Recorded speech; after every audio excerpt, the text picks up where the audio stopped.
This recipe is available in Marathi as well as English. For English, refer description below a video to see the ingredients and procedure to follow. Thank you.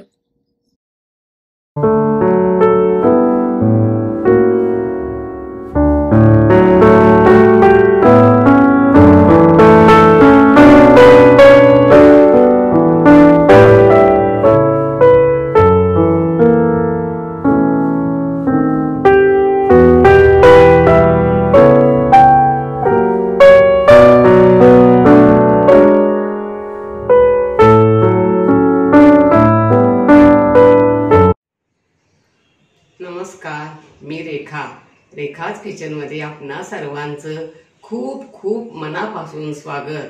आज आपण रताळ्यापासून स्वादिष्ट रुचकर असा एक गोड पदार्थ पाहणार आहोत।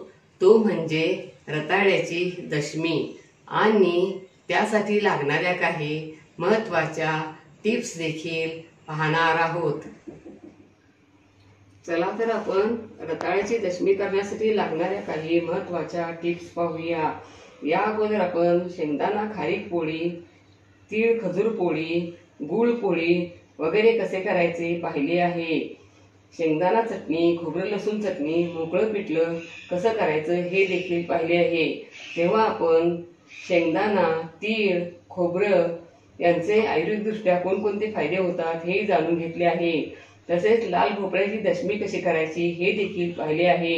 तेव्हा लाल भोपळ्याचे देखील कोणकोणते फायदे होतात हे जाणून घेतले आहे।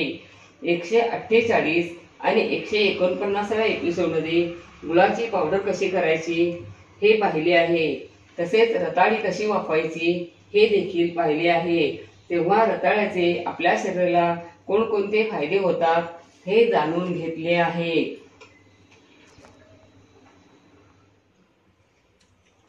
रताळी स्वच्छ धुवून वाफवून सालं काढायची। रताळी जास्त मऊ शिजवायची नाहीत, जास्त शिजली तर त्यामध्ये गूळ मावणार नाही आणि दशम्या कमी गोड होतील।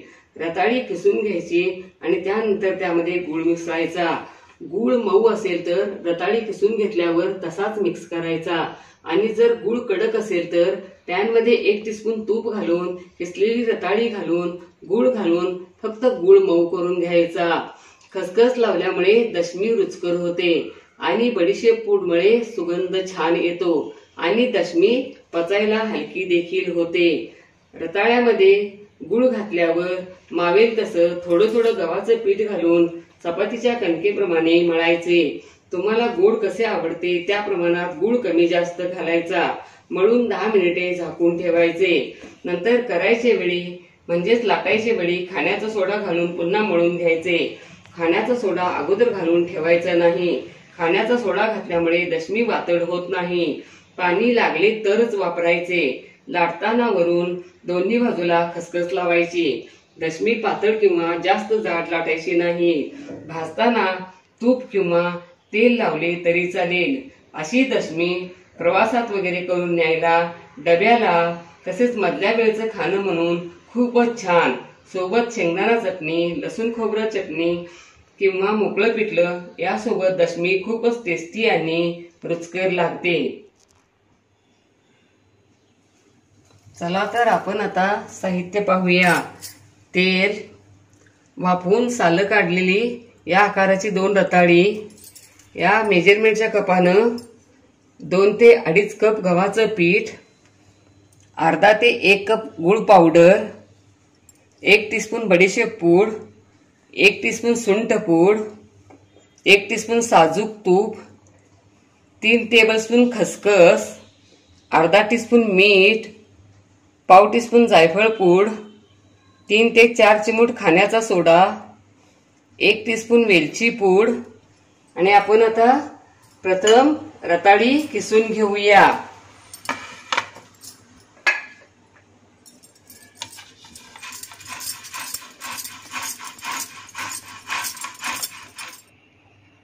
रताळी किसून झाली। आपण आता पॅन गरम करायला ठेवूया।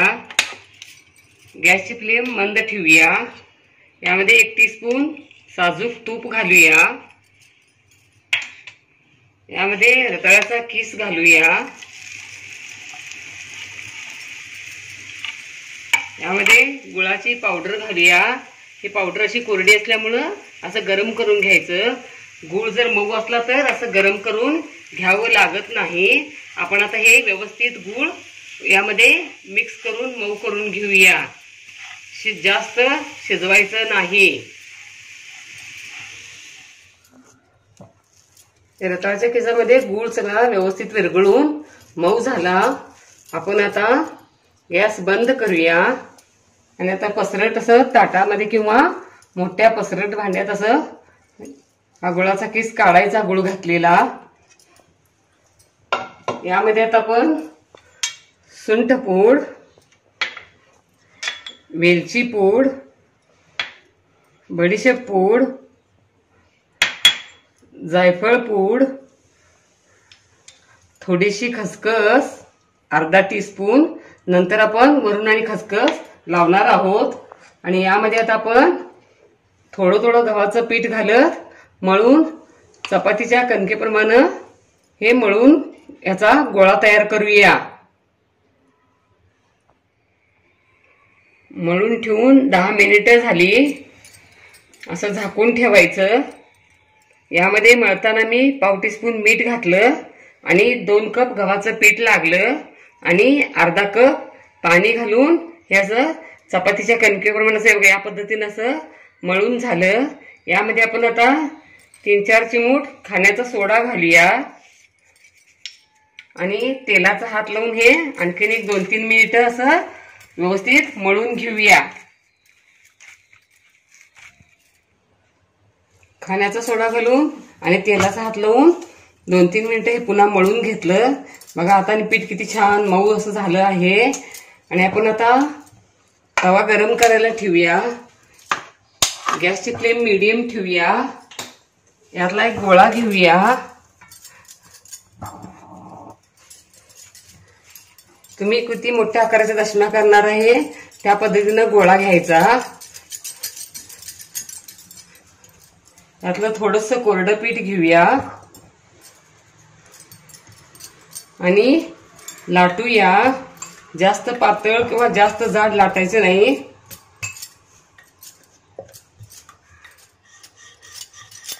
आपण आता याला वरती खसखस लावूया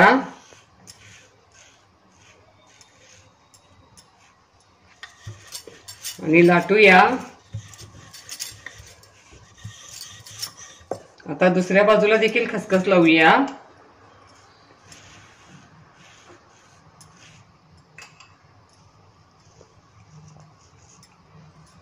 आणि लाटूया। काठ चिरता येत असं वाटलं तर करंजा कोरायचं कोरणं असते त्यानं काठ थोडे कोरून काढले तरी चालतील। बघा आता दशमी लाटून झाली। अशी इतकी जाडी ठेवायची आहे आणि आता तवा गरम झाला आहे का बघूया। गॅसची फ्लेम मीडियम टू स्लो ठेवूया आणि आता दशमी यामध्ये तव्यात टाकूया आणि एक बाजू भाजून घेऊया। एक बाजू भाजली आपण आता उलटूया आणि आता याला तेल लावूया। तुम्हाला तूप आवडत असले तर तुम्ही तूप लावले तरी चालेल। आणि दुसरी बाजू आपण आता भाजून घेऊया। आता दुसरी बाजू भाजली का बघूया। पुन्हा आता उलटूया। या बाजूला देखील तेल लावूया।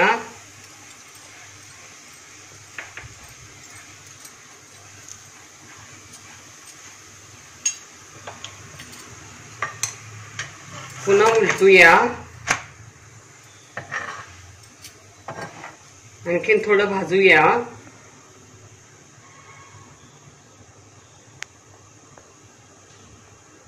तर दोन्ही बाजू भाजल्या। आपण आता दशमी काढूया।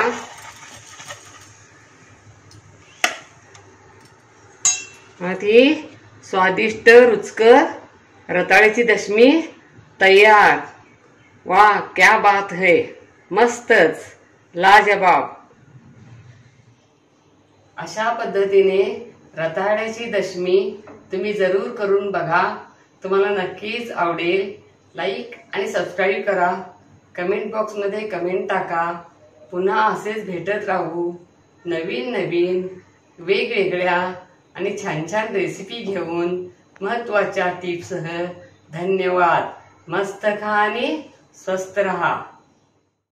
Don't forget to like, share, comment and subscribe. Hit the notification bell ting to get the notifications whenever we upload the new video. Stay tuned for healthy, homemade and tasty recipes every week. Thank you.